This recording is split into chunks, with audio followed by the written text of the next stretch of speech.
this is one more question for the application of the Kirchhoff law. In this circuit diagram, you are observing these are the two cells and the resistances R1, R2 and R3. The network is like this, and in this network we can consider three closed mesh: A, B, E, F, B, C, D, E, and one closed mesh A, C, D, F, in which you can neglect this connection. Okay, so first of all we are going to apply the Kirchhoff second rule. So see, this is the cell first, and this cell sends current I1 in this direction. This current reaches at the point B. Similarly, this cell sends the current I2 in this direction, and when I2 reaches at this point, I1 and I2 both reaches at this point towards the junction. So junction rule means Kirchhoff first rule you will apply at the point B. So at the point B, both the current reaches at the point B. So I3 is the new current which flow in this direction.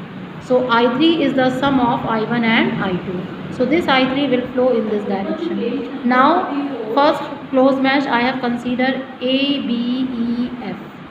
In this closed mesh we are going to apply second rule. According to second rule, in every closed mesh you have to assume a direction of current.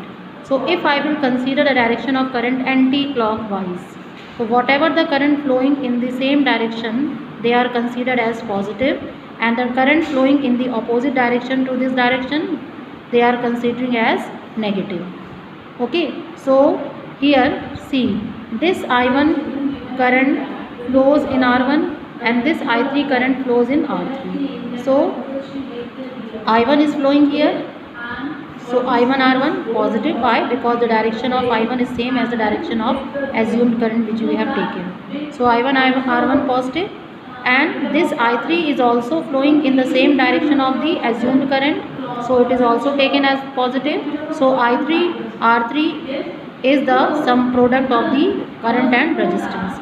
Now see, this cell sends current flow is in this cell from negative terminal to positive, means from lower to higher. So whenever the current in the cell flowing from negative to positive, its EMF is taken as positive. So this is E1. Okay, second rule we have applied. Second mesh B, C, D, E.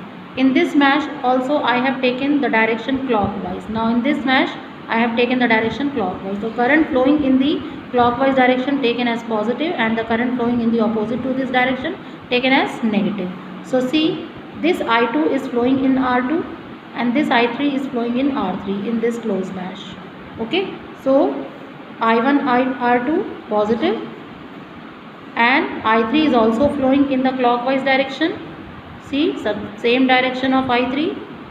Okay, so I3 R3 is also taken as positive. Now according to the assumed direction of current in this cell, the direction of current is from negative to positive, so its EMF is taken as positive. Okay, so this is the second equation we have made. Now the third mesh A, C, D, F we have taken, in which you can neglect this part.